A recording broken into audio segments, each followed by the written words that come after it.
guys, before we move on, I just wanted to go back to Teague Stevens just a minute ago. A couple minutes ago in his press conference was talking about the Teague minutes. And he says, quote, part of that was the Gary matchup. Washburn flipped out. What's that? Did Gary Washburn ask him a question and flip out? Yeah. Part of that was the matchup. They were targeting Payton a little bit. I thought Jeff was as good as anyone we had guarding Trae Young in the pick and roll. Payton wouldn't have lasted long with those 5 fouls. Hard to argue that. I still ride him till you die there, you know? Yeah, I mean, it got away from them, so, I mean. It didn't feel like it spilled over big time until T got out there, though. And maybe Young turned it up at a moment where anyone in front of him would have been blasted off the court. So you never know. Yeah. But it wasn't so much the defense. I mean, Teague turned it over twice and then missed like a little bunny. I mean, he killed 3 straight possessions. The strategy there was off. They weren't following Capella at first. They went 2 possessions where they did it. They stopped on the third because he botched the layup inside. He had to travel a few plays before that. So once like 3 offensive sets went wrong, you're right. They got the stops they needed on defense. The Capella thing worked for 2 or 4 at the line. And then they just stalled themselves out on the offensive end. And guys, this offense, they're down to coming in tonight 16th in points per, in offensive rating and 22nd in points per game. This offense has fallen off a cliff in the recent weeks. Let me say this. I know you just transitioned to offense for a second, but it's pretty freaking lowest of low when you start doing hack a Capella. I mean, hack a Shaq. Shaq was the most dominant big man in the history of the NBA. Dwight Howard. I get it. Those guys. Point, Jimmy. The point is you can't stop Clint Capella. No, the point is math. It's not that. The point is math. John, if they had people capable of playing defense in the paint. That's not it. It's just a math equation. You need the ball back faster, so you foul early in the shot clock so you can get possessions back. It's a worthy trade-off. That's one of the reasons to do it. But that was part of it. They were down 10 with 2, and they thought, okay, let's shorten it. We need more. We need the ball more. So we'll live with Capella free throws early in the clock rather than have them run 24 seconds. But even before that, it's fine. Even before that, he was having his way, as was the other bigs down low. I mean, their points in the paint tonight were absurd. John Collins, Bobby's boy. We haven't even talked about him. Yeah, he came out with fire in that first quarter. I think I'm going to get him with the backcourt. A jump ball in the backcourt. John Collins is nice. Called the foul. He's nice. I mean, what's that? I thought they got him with the jump ball in the backcourt, but they called the foul. I don't think they were trying to foul there. Yeah, that was a little. It was close, right? It was about almost 3 seconds. They were both holding that ball, but that was a close one. You know how the Celtics are on jump balls in those situations. I would have said, "Oh man, this game's not over here." I'm not sweating anything that happened late. The Rob free throws kind of killed it. That sucked. I thought the Teague stretch, I don't want to go back to it, but you lost 3 points during that Teague stretch. So it would have been 4, but for most of that final sequence, it was 7 because of the points they dropped there. I don't know. This whole game was kind of a mess after the first quarter. And it's too bad because they were decent offensively in the first. Who's the last player like Teague to upset people this much? Like, who's the last person? Who's the last Celtic that every time he goes on the court draws the ire of the fans? Enes Kanter. Oh, you're saying a signing, or are you saying?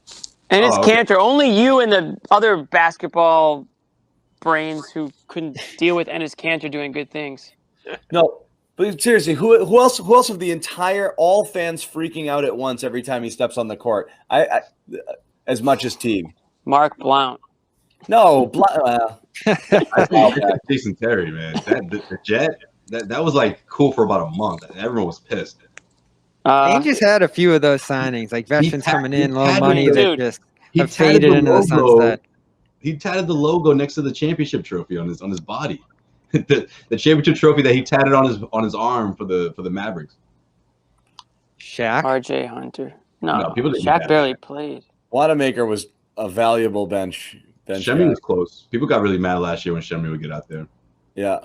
Jared Wallace was okay the first month or two. He's just broken. I'm just picking an obscure year, somewhat recently. Scalabrini. All time, John. All time. Purvis Ellison. It's not even close. Out of service, Purvis. It's not even close. That's my a dad nickname. would get so. It's one of my favorite alt nicknames. Purvis Ellison. Out of service, Purvis. It's like the ultimate, like. switcheroo. So what is I'm going to defer to John and Jimmy here because they've had the ideas the last few games that have worked. Do you just start Rob and Pritchard at this point because they're playing the best?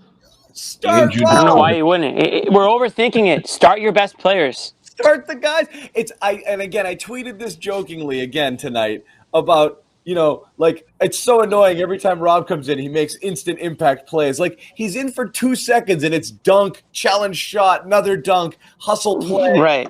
Pass inside. And again, this is where we come back to it. Is he makes.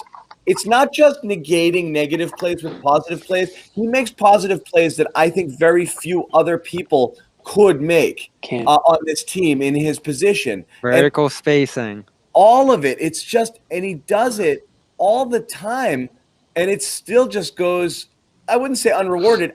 I think everyone freaks out every time he's late on a switch or does something, and they're like, that's why he's not playing. It's like they completely forget or discount all of the positive things. And it's math. Like Jason Tatum had, as good as he was tonight, had a stretch where he just friggin' turned the ball over like 4 straight possessions, it felt like, just dribbling into traffic. Like, you live with that. You make plays, and sometimes you don't make plays. Like, it happens. I don't know if it's just Celtics fans or if it's the position, but it seems like with big men, their mistakes are magnetized like 10x.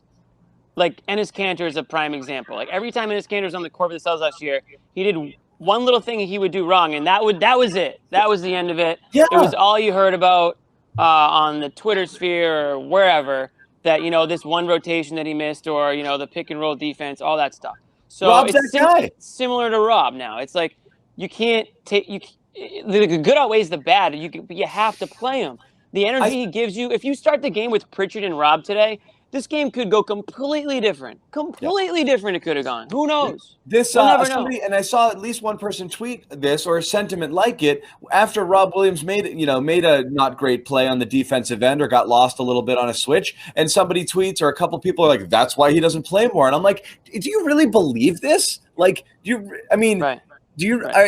he just had done 4 or 5 super positive things, and you think that one mistake is a hangable offense, and that's why he's not playing? What do you think's more likely? Brad thing, because Brad is quick on the trigger when you have those defensive lapses. That's like the one thing he can't abide by. But again, it's that, as you said, Jim, the positive negative thing. Like, you have to look at both. I wonder if it's the veteran hierarchy thing that we've assumed Stevens has had here in the past based on other rotations we've seen, or if it's legitimate things that he's seeing. I think it's something between those two, because I'm not sure if he's going to bench Kemba ultimately for Pritchard or Thompson. He's not, but this was the perfect time to play Pritchard. Today was, today was. That's what I mean. All the time. I think he just wanted to see it tonight.